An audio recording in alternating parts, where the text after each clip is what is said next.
The Christmas tree lights reflected in my son's Rolex as he leaned across the table, a $300 bottle of wine in his hand. "Mom, did you get that $8K pension check yet?"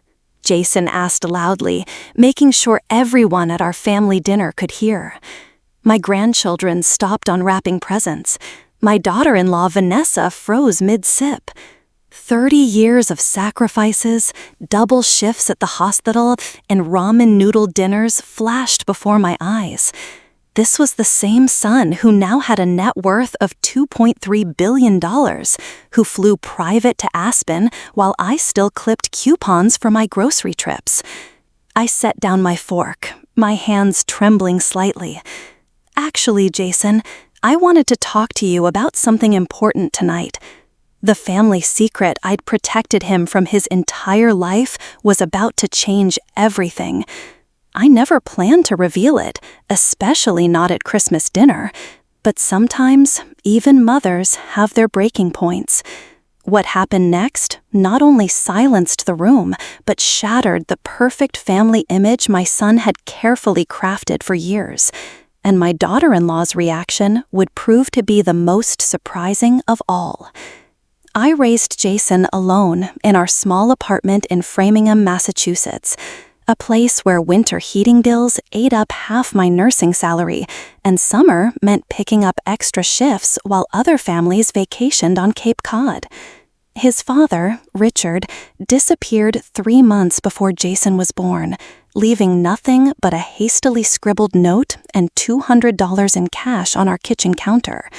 Growing up, Jason was brilliant but restless. By 13, he was building computers from parts he'd salvaged from the town dump. By 16, he was coding websites for local businesses. I worked overtime at Metro West Medical Center to buy him the programming books he devoured overnight. We weren't poor by American standards, but we were definitely struggling. The kind of struggling where birthday presents meant choosing between new shoes or a cake. I remember his high school graduation party, a small gathering in our apartment with supermarket sheet cake. Jason's friend Trevor showed up with his parents, who drove a Mercedes and owned half the real estate in town. "Your place is quaint," Trevor's mother said, her diamond tennis bracelet catching the light as she handed Jason a card with a $500 check inside. That night, after everyone left, I found Jason scrubbing at a coffee stain on our worn couch, muttering, "When I make it, we're never going to live like this again." And make it he did. MIT scholarship, tech startup at 22, Series A funding by 25, acquisition by a Silicon Valley giant at 28. Suddenly, my son was worth millions, then hundreds of millions, and eventually billions after his company went public. For years, I kept a secret from Jason, a secret that shaped our entire existence. Richard hadn't simply abandoned us. The truth was far more complicated and painful. Richard had come from old Boston money, Beacon Hill brownstone, prep school, Harvard legacy money. When I got pregnant, his family had offered me $50,000 to disappear and never contact them again. I refused. Instead, they orchestrated Richard's convenient abandonment, promising he would eventually return once he found himself. He never did. But his family kept tabs on us through a lawyer who would occasionally call to ensure I hadn't reached out to them. When Jason was 7 and needed emergency surgery for his appendix, I swallowed my pride and called that lawyer. They sent $10,000 with a reminder of our arrangement and a threat that if Jason ever learned about his paternal family, all support would end permanently. That money saved my son's life, but it came with chains that bound me to silence.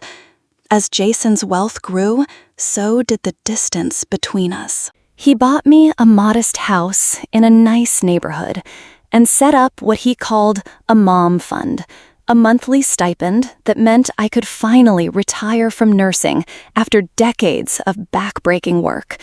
His grand gesture was generous by normal standards, insulting by his. When he married Vanessa, a marketing executive from a good family in Connecticut, our family dynamic shifted further. Vanessa organized polite but formal holiday gatherings where I felt like a guest rather than family. She'd compliment my charming holiday sweaters while wearing designer outfits that cost more than my monthly expenses. She meant well, I think, but couldn't hide her discomfort when I mentioned my days working double shifts or clipping coupons. Meanwhile, Jason transformed into someone I barely recognized, someone who measured worth in dollars, who casually discussed tax shelters over Thanksgiving turkey, who seemed embarrassed when I mentioned my pension checks or Medicare benefits in front of his wealthy friends. The grand gesture that ultimately led to our Christmas confrontation came 3 months earlier, when Jason announced he was establishing a foundation in my name, the Margaret Sullivan Nursing Scholarship Fund. A noble gesture on paper, but I couldn't help but notice it was announced at a gala where he was being honored, where my life story became his inspiring backstory for the cameras. Last Christmas was supposed to be special, the first holiday in Jason's new $18 million estate in Greenwich, Connecticut. A sprawling colonial revival with a heated driveway, 7 bedrooms, and a separate guest house where I would stay. The invitation came via Vanessa's assistant. Jason and Vanessa request your presence for a 4-day Christmas celebration. Like I was a business associate, not a mother. I arrived on December 23rd, greeted by a housekeeper who showed me to the guest house. Jason was tied up with year-end calls, but would see me at dinner. The guest house was beautiful, but sterile, like a luxury hotel room with no personal touches. I unpacked my small suitcase, placing the carefully wrapped presents I'd brought on the bed, each one chosen with thought, though none expensive enough to impress. That evening, I entered the main house to find 20 people mingling in the great room, investors, business partners, and a few celebrities Jason had befriended. Not the intimate family gathering I'd expected. Jason spotted me and waved me over, his arm around Vanessa, who was dazzling in a red designer dress. "Mom's here," he announced, kissing my cheek. "Everyone, this is my mother, Margaret. She's the reason I am who I am today." Drinks flowed, dinner was served by staff in uniform, and I sat at the far end of the table, next to Jason's in-laws, who politely asked about my little house in Massachusetts before turning to discuss their recent trip to Bali. Throughout dinner, I noticed how Jason deferred to Robert, Vanessa's father, a hedge fund manager with political connections. They discussed tax strategies and property investments like members of a club I could never join. Christmas Eve morning brought a flurry of activity. Personal shoppers arrived with last-minute gifts, florists rearranged already perfect arrangements, caterers prepared for the evening's party. I offered to help in the kitchen, but was gently directed to the sunroom where the family was gathering. The family turned out to be Vanessa's parents, her 2 sisters with their investment banker husbands, and a collection of perfectly dressed grandchildren who called me Jason's mom instead of grandma. My own grandchildren, Emma and Tyler, were friendly but distant, more interested in their tablets than conversation. "Grandma, did you see my new Apple Watch?" Tyler asked, showing me his wrist. "Dad says when I get straight A's next semester, I can get the premium version." Before I could respond, Jason walked in, phone to ear, discussing millions as casually as I would discuss grocery lists. When he finished, he handed each grandchild an envelope. "Early Christmas present, kids. Stock in my friend's startup. It'll be worth 10 times this in a few years." I watched as 10-year-old Emma looked disappointed at receiving paper instead of a package. Vanessa quickly whispered something in her ear about how important it was to build wealth early, and Emma forced a smile. Lunch was served on the terrace, despite the December chill. Heat lamps created a bubble of artificial warmth. The conversation drifted to boarding schools, summer homes, and the challenge of finding good household staff. I remained silent, picking at my plate. "Mom barely touches her food at these gatherings," Jason remarked to the table. "She's still stuck in her Depression-era mindset of saving everything." Polite laughter rippled through the group. My cheeks burned. "I grew up differently," I said quietly. "We valued different things. And look how far we've come." Jason raised his glass. "From a 2-bedroom apartment to all this." As the day progressed, the tension built inside me. I watched Jason perform for his in-laws, name-dropping and storytelling.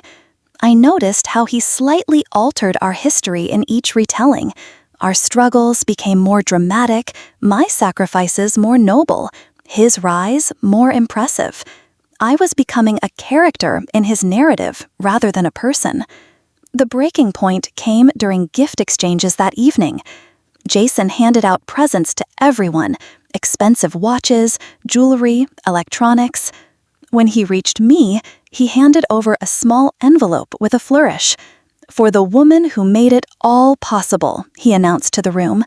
Inside was a card stating he'd increased my monthly stipend by $2,000. "So you can stop worrying about that pension check.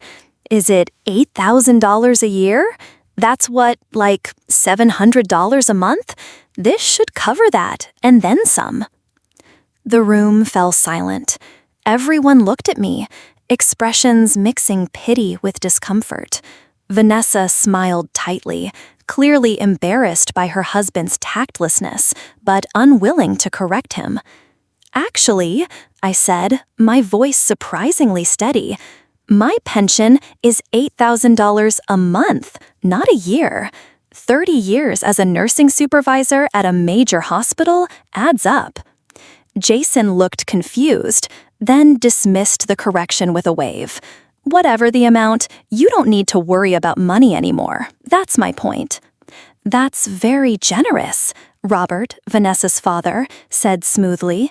"Though I've always believed in self-sufficiency. That's what we taught our girls. Never depend on anyone else for financial security." "Mom didn't have that luxury," Jason replied, his tone defensive yet condescending. "She did what she could with what she had." And there it was, the final straw. The implication that I had somehow failed, that my life choices were compromises rather than sacrifices made out of love. 30 years of nursing, of mending bodies and comforting the dying, reduced to doing what I could because I lacked better options. I felt something break loose inside me, a dam holding back decades of unspoken truths. I set down my glass of wine, hands trembling slightly.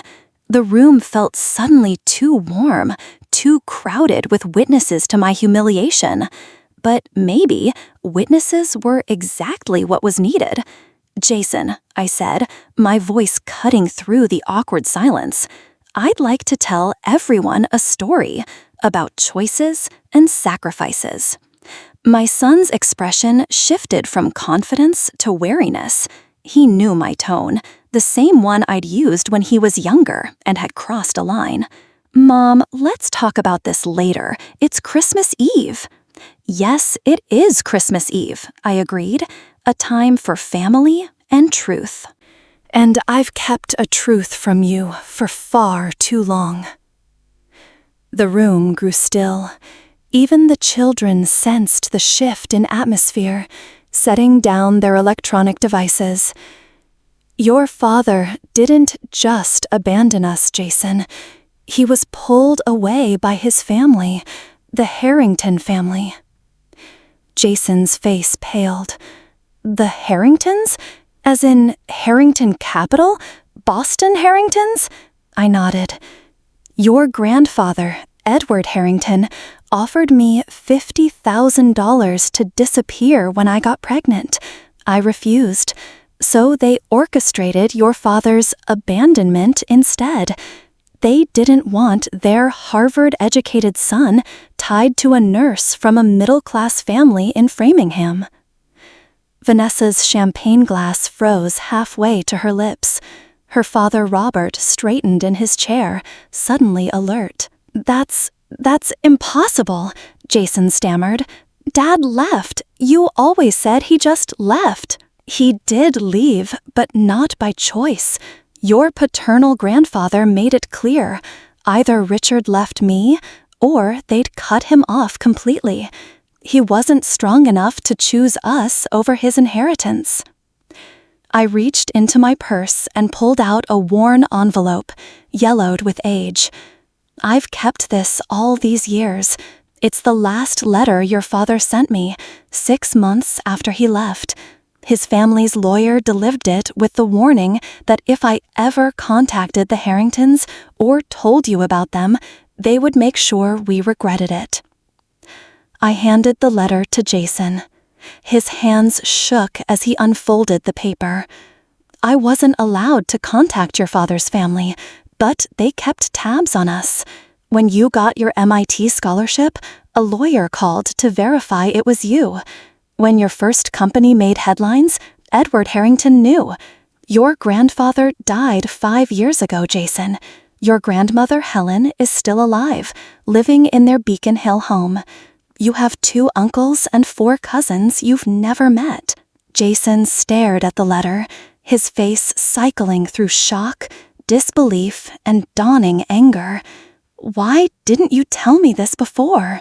I had a right to know.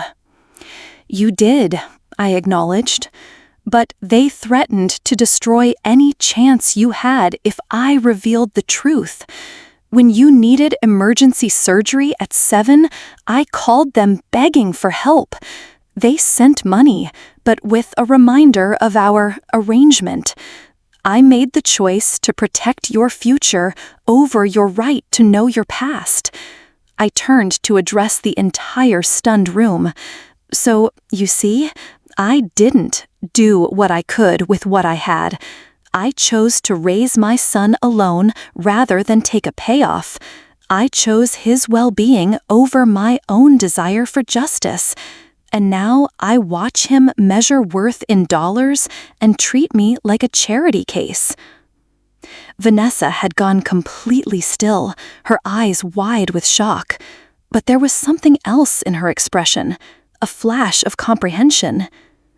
The Harringtons, she said slowly. My father's firm has done business with Harrington Capital for years. Robert, did you know about this? All eyes shifted to Robert, whose complexion had turned ashen. I may have heard rumors, he admitted reluctantly.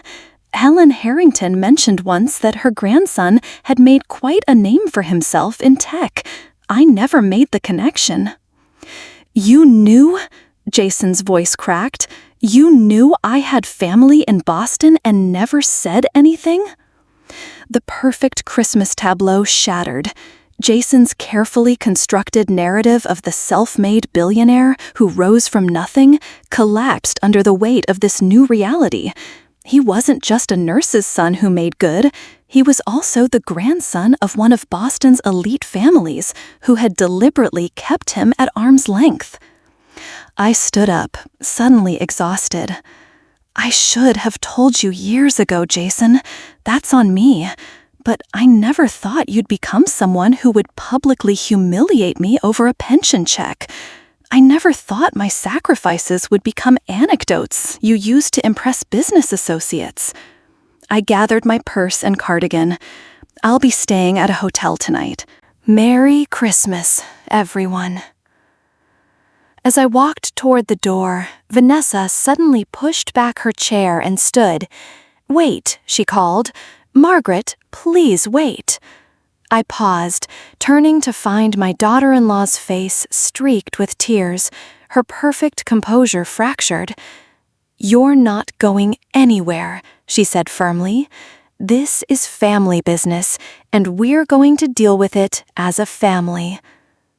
The look she gave Jason could have frozen hell itself. The hours following my revelation were chaos. I did end up staying, but not in the guest house. Vanessa insisted I take one of the main bedrooms while she dealt with the fallout. Through the closed door, I could hear raised voices. Jason confronting Robert, Vanessa arguing with her mother, guests making hasty departures with mumbled excuses. Around midnight, there was a soft knock. Vanessa entered, still in her party dress, but with her makeup washed off, looking younger and strangely vulnerable. "I owe you an apology," she said, sitting at the edge of the bed. "Several, actually." "You didn't know," I replied. "No, but I should have seen how Jason treated you. I did see it, actually. I just didn't say anything." She twisted her wedding ring nervously. "There's something you should know. My family isn't what Jason thinks we are." She explained that her father's hedge fund had been struggling for years. Her family's wealth was mostly smoke and mirrors, mortgaged homes, leased cars, and strategic marriages to maintain their social position. Robert had been using his connection to Jason to prop up his failing business, leveraging his son-in-law's success to attract investors. "Jason thinks he married into old money, but we're barely staying afloat," she admitted. "I didn't marry him for his money, but my father certainly encouraged the relationship when he realized who Jason was becoming." The irony was almost too perfect. Jason striving to impress a family that was secretly in awe of his actual success. Christmas morning arrived with an uneasy truce. The grand dinner was canceled, the extended guests uninvited. Instead, just our immediate family gathered in the kitchen, where Vanessa, surprisingly, was making pancakes herself rather than having the staff do it. Jason appeared, eyes red-rimmed from what I assumed was a sleepless night. He'd spent hours on the phone after my revelation, calling contacts in Boston, piecing together the truth. "I found her," he said simply. "Grandmother, Helen Harrington. She's 83 now." He placed his phone on the table, showing a photo of an elegant, white-haired woman standing on the steps of a brick townhouse on Beacon Hill. "She wants to meet us, today. She said she's been following my career for years, that she tried to convince grandfather to reach out before he died." His voice cracked. "She said she has letters from Dad. He died 10 years ago, cancer. He tried to contact me in my 20s, but grandfather intercepted the attempts." "Jason, I'm so sorry," I began, but he shook his head. "No, Mom, I'm sorry. He struggled to find the words. "I've been chasing acceptance from people who would never truly value what matters. I've been trying to prove myself worthy to a world that only cares about bottom lines." He knelt beside my chair, taking my hands in his. "You were always enough. Your love was always enough. I just couldn't see it through my own ambition." We drove to Boston that afternoon, just Jason, Vanessa, and me in one car, without the usual entourage. The grandchildren stayed behind with Vanessa's sister. This reunion needed to happen with just us. Helen Harrington's townhouse was exactly as I'd imagined. Old money Boston, with antiques that had stories, not price tags. She greeted us at the door herself, no staff in sight. Her eyes, so like Jason's, filled with tears when she saw him. "You look just like Richard," she whispered, reaching out a trembling hand to touch his face. The next few hours were a flood of revelations. Helen had opposed her husband's actions, but had been powerless in the patriarchal structure of their marriage. She showed us a hidden drawer in her desk containing newspaper clippings of Jason's achievements, photos she'd secretly obtained, even a birth announcement I'd never sent her. "Edward was wrong," she said firmly, "so terribly wrong. He was obsessed with lineage and appearances. When he died, I finally felt free to reach out, but by then," she looked at Jason with regret, "by then, you were so successful, so established in your own right. I was afraid you'd hate us all." "I missed knowing my father," Jason said, his voice tight with emotion. "I missed having grandparents, cousins, extended family." "I know," Helen replied. "That's on us, not on your mother. She protected you the only way she could." As we talked, I watched Jason's perception of himself evolve in real time. The self-made narrative he'd clung to was both true and false. He had indeed built his empire through brilliance and hard work, but the very family connections he'd craved had been there all along, just hidden from view. When Helen brought out a trust document Edward had established for Jason before his death, a gesture of belated remorse, Jason pushed it away. "I don't need or want that money," he said firmly, "but I would like to know my family if they're willing to know me."